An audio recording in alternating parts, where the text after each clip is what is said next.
안녕하십니까. 더 붓다 제 117회차 서일봉입니다. 오늘은 여러분들 더 붓다 3권 111페이지죠. 종성 사상의 타파다. 지난 시간에 서가모니 부처님께서 카비라국에 갔다가 카비라국에서 떠나오게 됐다라고 했어요. 그래서 말라족이 사는 야누피아 근처까지 왔는데 이때에 왕족들이 찾아와서 출가를 하겠다 하는 사람들이 많이 생겼어요. 이때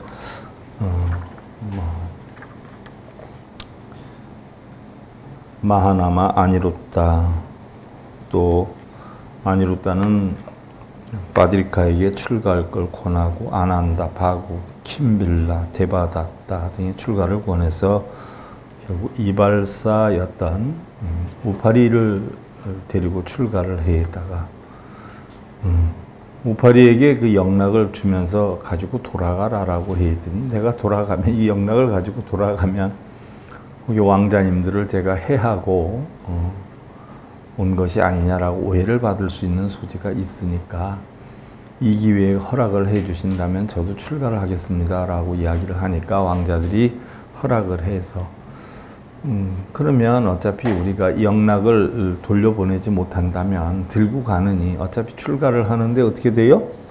다 쓰고 없애고 갈 테니까 네가 먼저 가거라. 그래서 부처님께 우리가 온다고 얘기를 해 주거라 해서 일주일여 정도를 왕자들은 그 영락을 이용해 가지고 술도 한잔 하고 뭐 음식집도 가고 이렇게 해서 향락을 즐기다가 늦게 출가를 하게 됐어요. 그래서 우바리 존자가 먼저 일주일 먼저 출가를 하고 왕족들은 일주일 늦게 출가를 하게 됐죠.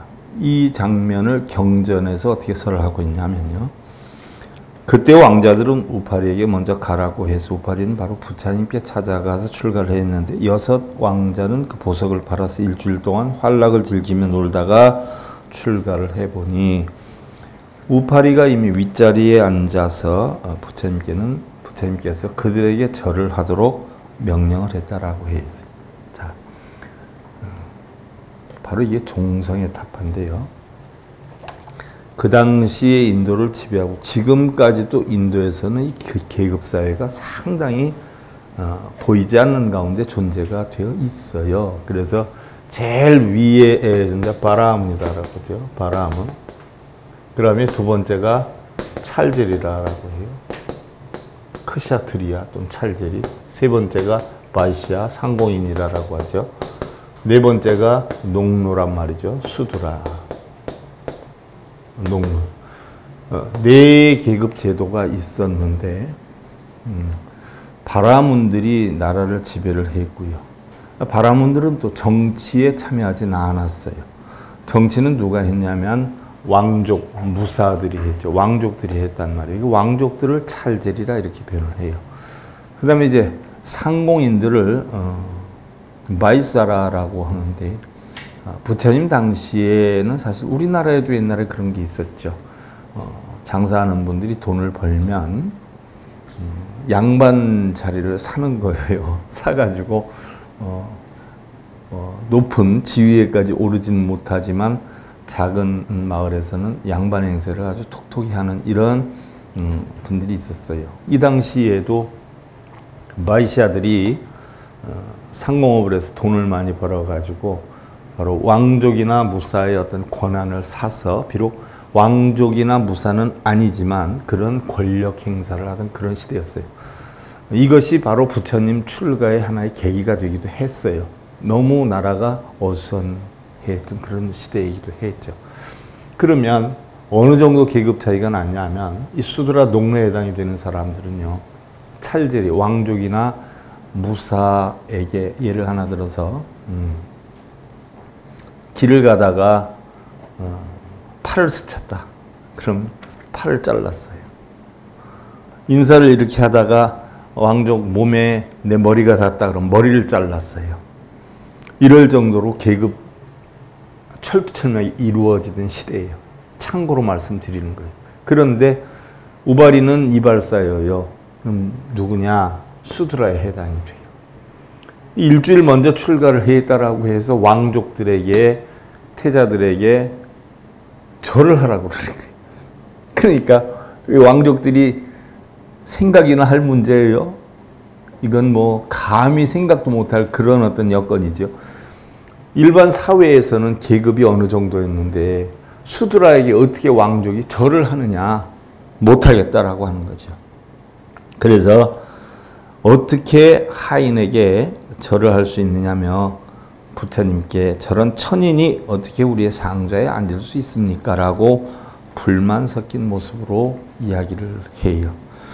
그런데 부처님께서는 너무나도 태연하게 사해의 물이 바다로 들어오면 모두가 하나의 짠맛이 되듯이 자 오화일미라라고 하기도 해요. 오화일미는 5군데에서 오는 강물이 더러운 물도 있고 깨끗한 물도 있고 좀 덜 탁한 물도 있고 뭐 여러 가지 종류의 물이 있단 말이죠. 그런 강물이 바다로 들어오면 하나의 바다의 짠맛으로 다 되는데 오화일미예요. 하나의 짠맛이 되는데 그와 같이 어떠한 종성이 되었던 예를 들어서 바라문이다라고 하더라도 부처님께 출가를 하면 비록 수드라였던 사람이 상좌로 앉아있으면 절을 하고 출가를 해야 되는 왕족은 고사하고 바라문까지도 그런 제도를 만들어 놨어요. 그래서 우리 불교에서는 가장 많이 따지는 게 뭐냐면 나이도 아니에요. 또 종성도 아니에요.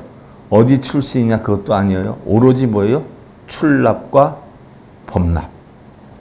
언제 출가를 했느냐. 출가를 해서도 언제 득도를 해서 정식으로 비구계를 받았느냐에 따라서 위아래가 가려져요. 그래서 나이도 상관없고 출신도 상관이 없어요. 그걸 종성 계급에 탑하라라고 해요.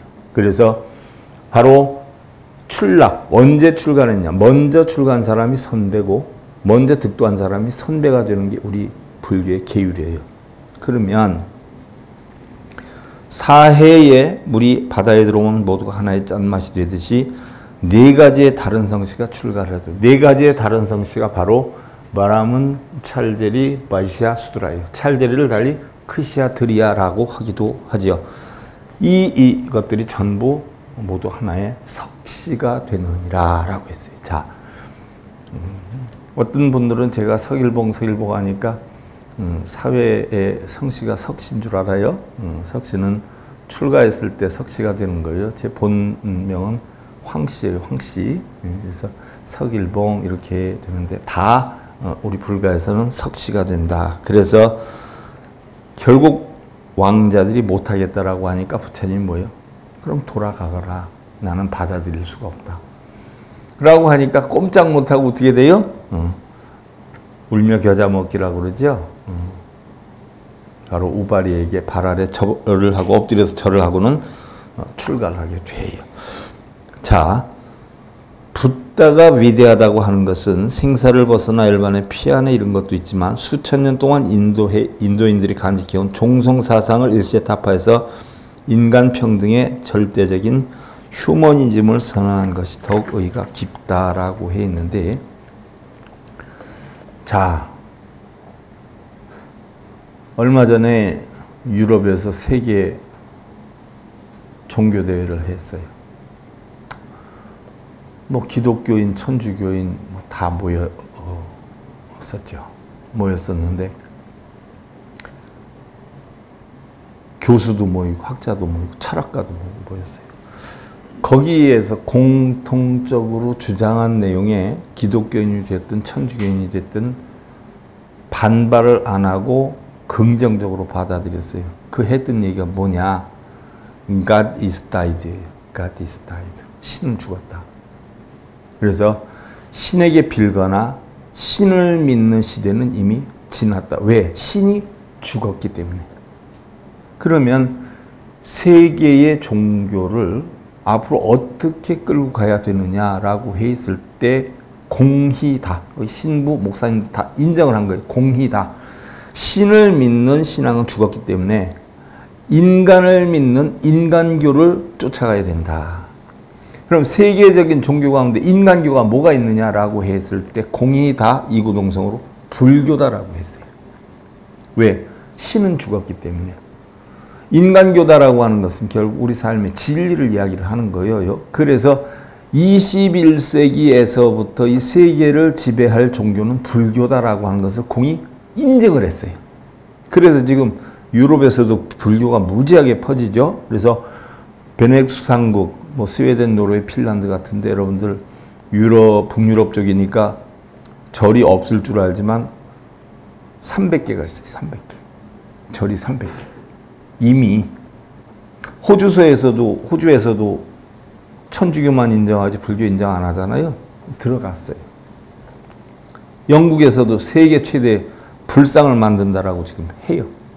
그러면 왜 불교가 퍼지고 있냐? 바로 신은 죽고 인간의 진리를 믿는 시대로 탈바꿈되기 때문에 불교가 세계 종교로 인정이 돼 가고 있는 실정인데 우리나라 불교를 봉행하는 걸 보면 뭐예요? 인정을 할까요? 안 할까요? 안 한단 말이죠.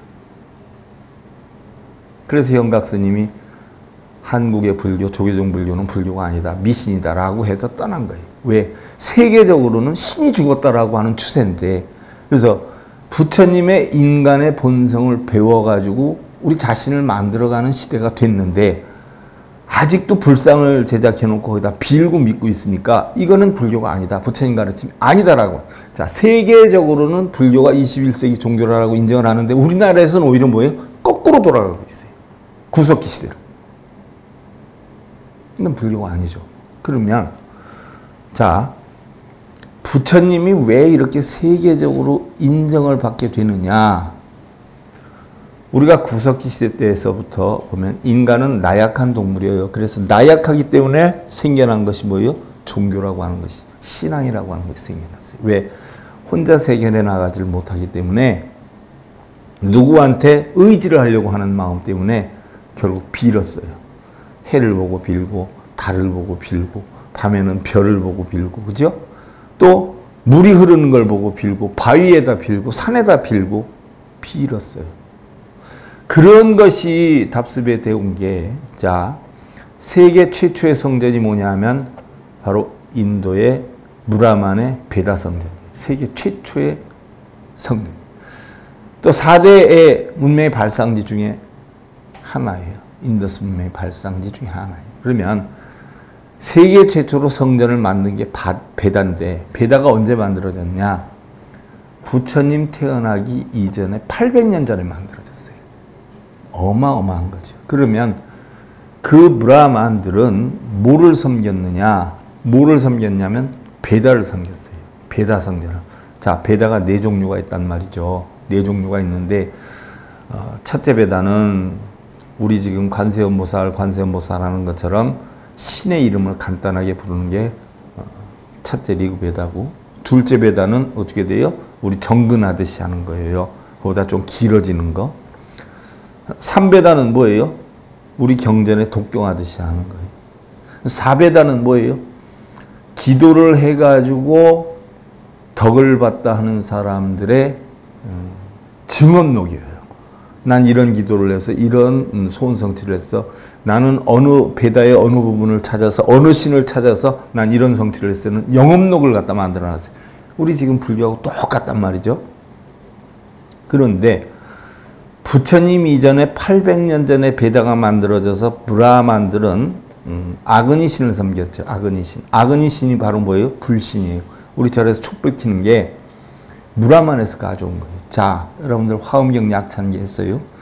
화엄경 약찬기 했는데 우리 불교는 신을 믿지 않아요. 그런데 화엄경을 보면 전부 다 뭐에다? 신의 이름이에요. 왜 그럴까요? 부처님이 신을 하나도 인정 안 했어요. 왜 그럴까요? 그래서 화엄경을 대승경전이라고 하는 거예요. 부처님의 핵심은 몇 개 없어요. 그런데 후세의 승려들이 다 만들어 놓은 거예요. 뭘 보고 만들어 놓냐? 베다를 보고 만든 거예요. 신의 이름이 나오는 거는 브라만들이 섬겼던 3393신에서 다 인용해서 만든 거예요. 실제로 부처님이 추구했던 신은 없어요, 거기. 불교가 얼마나 많은 지금 힌두교, 브라만교의 영향을 받고 있느냐? 후세의 승려들이 만들어 놓은 것도 그렇게 다 만들어 놓은 거예요. 참고적으로만 여러분 아시면 돼요. 그래서 제가 화엄경을 섣부르게 시도를 안 하고 자꾸 뒤로 미루는 게 여러분들이 어느 정도 불교에 대해서 조금 알 수 있을 때 그거를 이야기를 해야 알아듣지, 처음부터 화엄경을 가지고 얘기하면 우리 불교는 무슨 신을 안 믿는다면서 전부 신 얘기만 하느냐 그러면 입장이 곤란해요. 제가 미타정투 삼부경도 천일법문 시간에 했는데 그것도 엄청 많이 망설였어요.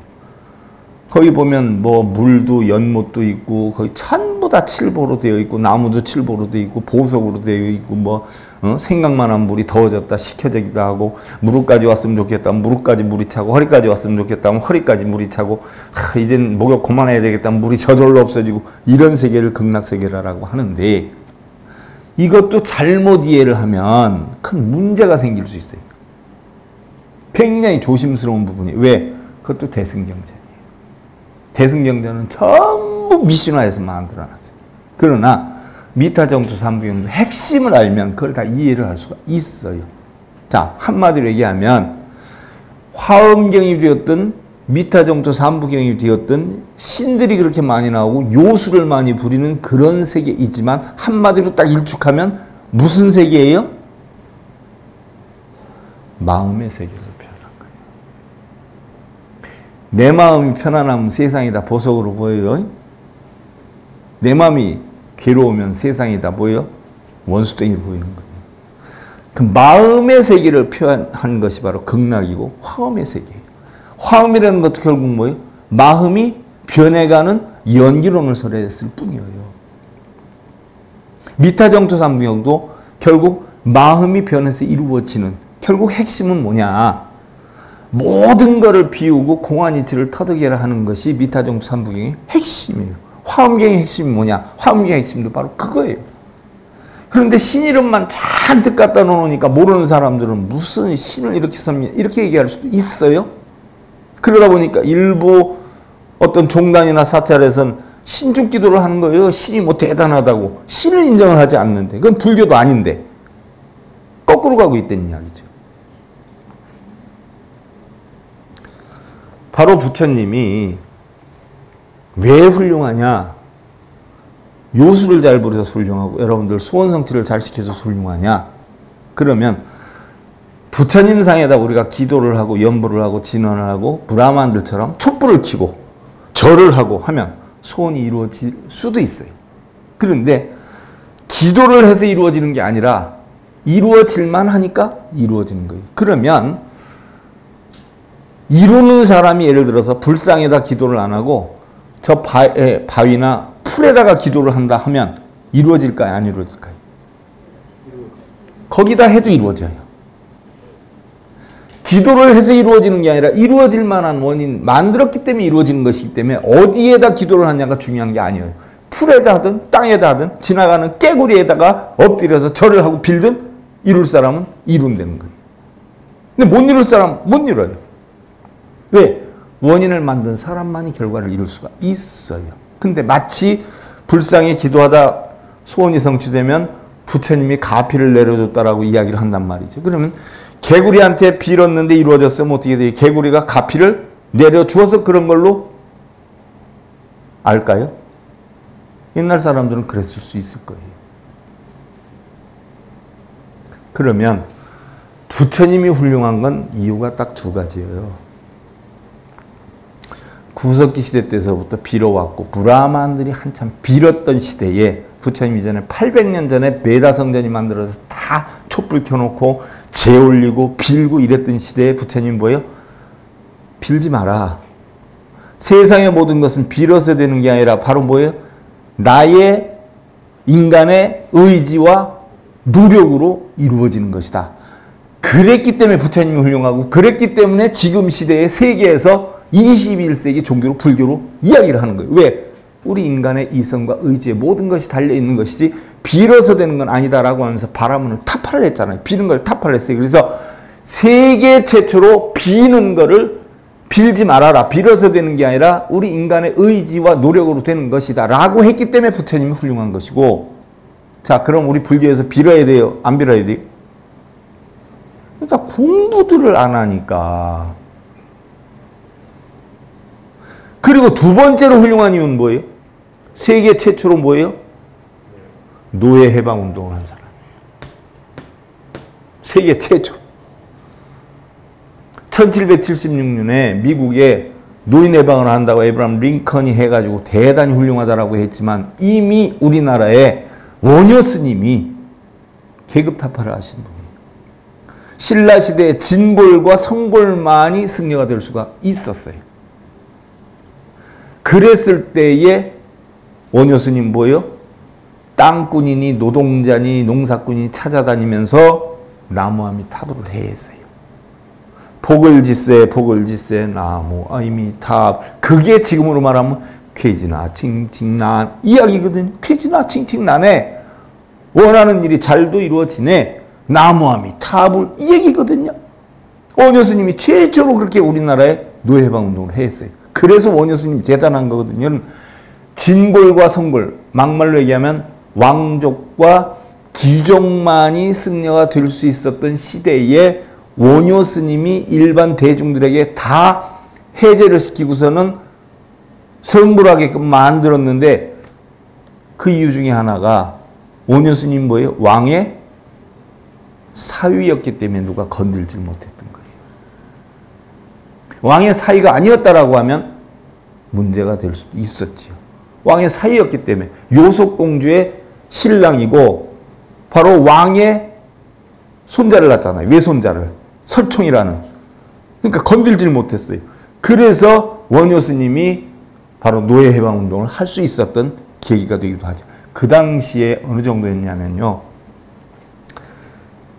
원효 스님이 그걸 다 해체를 하니까 승려로 출가하려고 하는 사람들이 하루에 50명씩 나왔다라고 했어요. 그 당시에 누가 출가를 하려고 했겠어요? 귀족이나 어떤 왕족 아니면 출가를 못했는데, 그래서 왕족들이 출가할 경우도 굉장히 많고 귀족들이 출가하는 경우도 굉장히 많은데 하루에 50명씩 출가를 했고, 어느 정도였냐? 한 집걸로 하나씩 불상을 모시는 정도였다는 거예요. 한 집걸로 하나씩 불상을 모셨어요. 아들이 서너도 있으면 무조건 하나 둘은 출가를 시켰고, 이럴 정도로 불교가 퍼져나갔던 시대예요. 원효 스님 시대. 또 어떤 혜택이 있었느냐? 자, 여러분들 지금 우리는 4대 의무 중에 하나 국방 의무예요. 군대 안 가도 된다 하면 출가하는 사람이 늘을까요? 안 늘을까요? 거기다 전쟁이 났어요. 그럼 군대 안 가면 전쟁터 안 나가요? 그러면 출가를 할까요? 안 할까요? 죽는 것보다, 전쟁터에 나가 죽는 것보다 낫죠. 삼국시대의 전쟁이 한참 이루어졌을 때 그 당시 승려들은 전쟁터에 안 나갔어요. 병역 의무가 없었어요. 그래서 출가하려고 하는 사람들이 하루에도 50명씩 해서 너무 많아가지고 시험을 봤다 그래요. 시험을. 무슨 시험을 봤느냐? 확실하지는 않지만 기록에 의하면 어떻게 처음 보는 사람들을 선별을 할 수 있겠어요? 그럼 우리 불교에서 수행이다라고 하면 제일 많이 체크하는 게 뭐예요? 인내를 체크한단 말이지. 인내. 그러면 자, 승려가 되기만 했다라고 하면 병역 의무가 없어지고 전쟁이 나도 전쟁터에 나가지 않으니까 무조건 뭐예요? 살 수가 있어요. 근데 일반인들 같으면 어떻게 돼? 전쟁터에 나가서 언제 어느 때 어떻게 죽을지 몰라. 그러니까 부모가 되었든 본인이 되든 서로 출가를 하려고 막 절간으로 밀려들었다는 거예요. 그래서 너무 많아서 그 당시에 승려를 뽑는 시험 제도가 뭐였냐? 한 끼도 안 먹이고 절을 시키거나 참선을 시켰대요.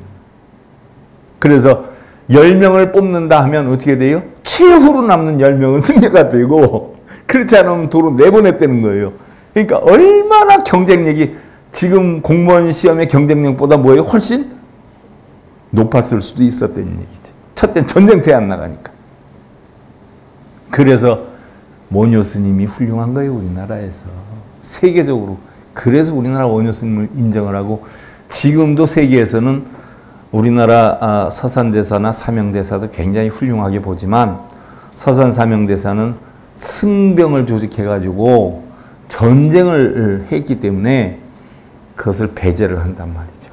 그래서 우리나라 불교가 호국불교 아니에요? 나라를 보호하는 불교. 또 우리나라 불교가 크게 두 가지인데 하나는 호국불교, 하나는 회통이라고 그래요. 회통 뭐라 그러냐? 하나로 다 통일된다는 거예요. 그게 바로 뭐 통불교예요. 그래서 우리나라 불교의 대표는 호국불교, 통불교 두 가지로 나눌 수가 있어요.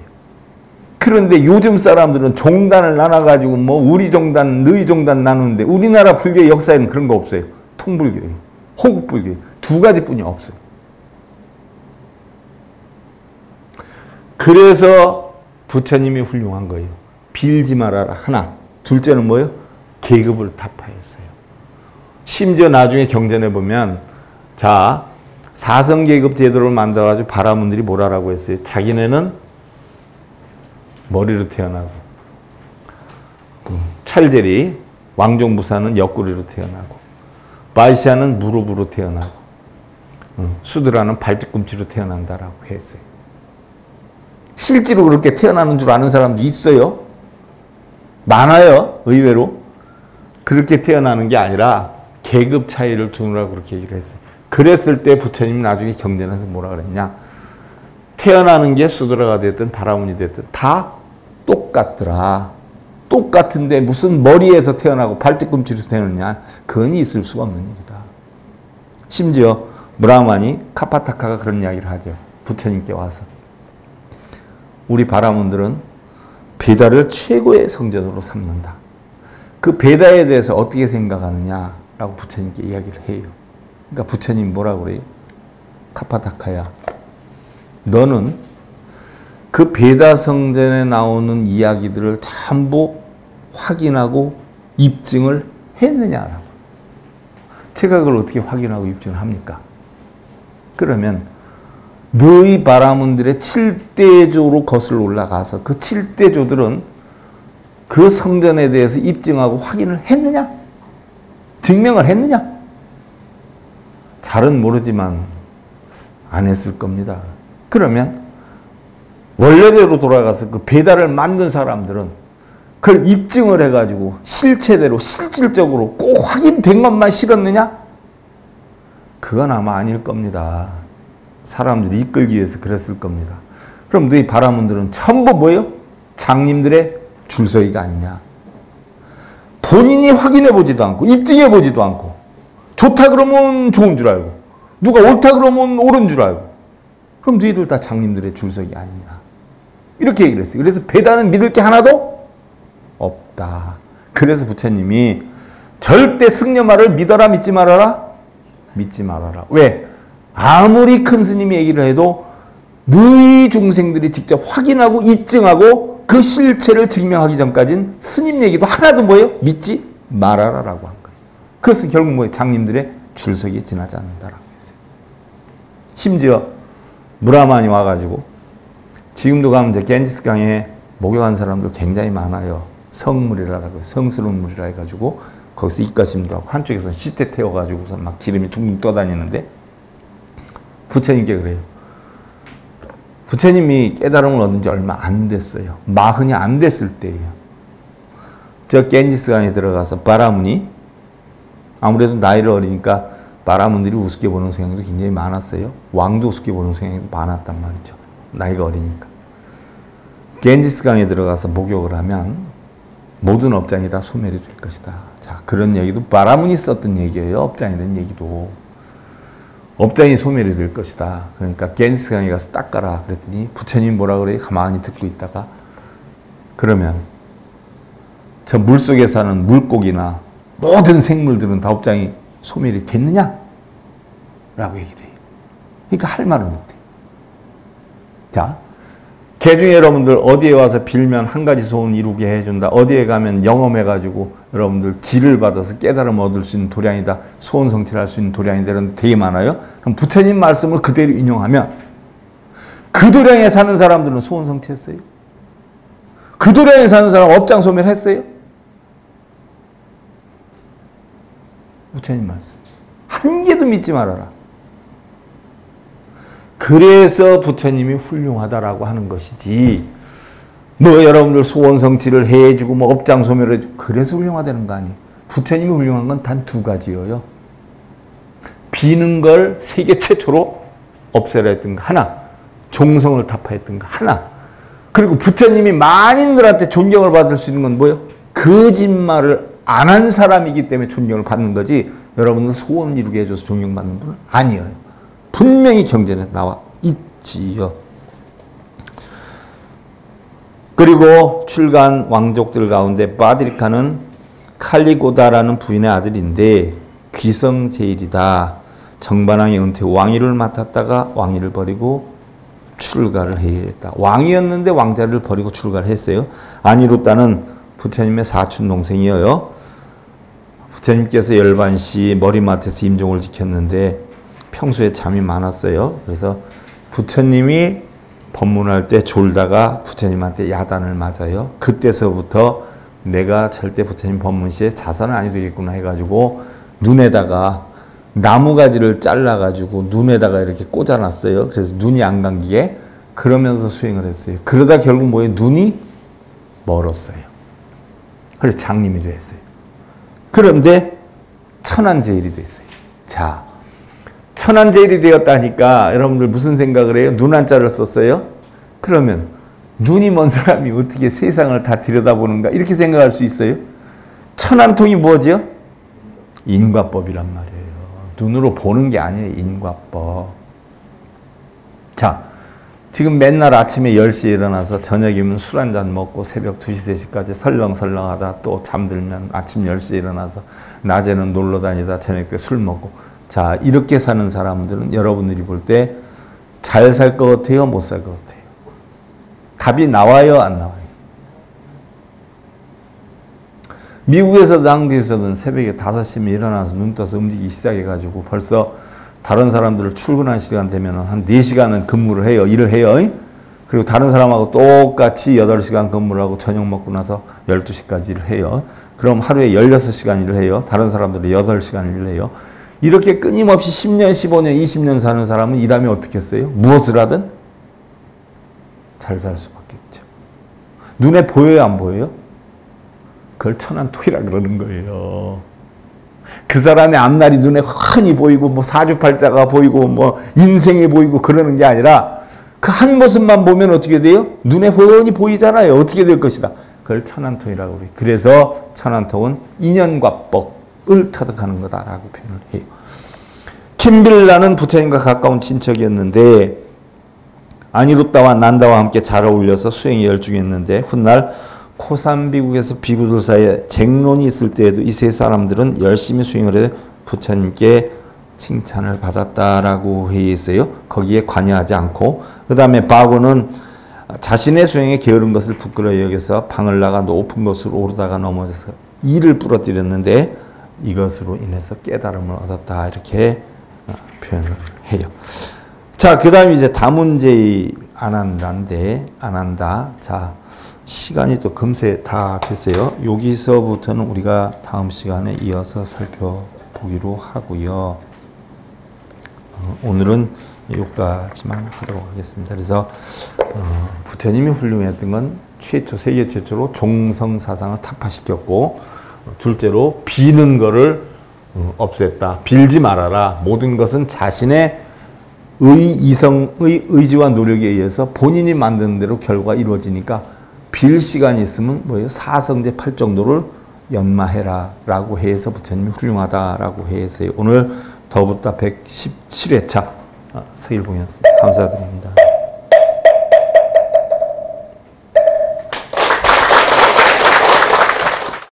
행복으로 가는 징검다리에 서길봉 스님이 여러분들을 초대합니다.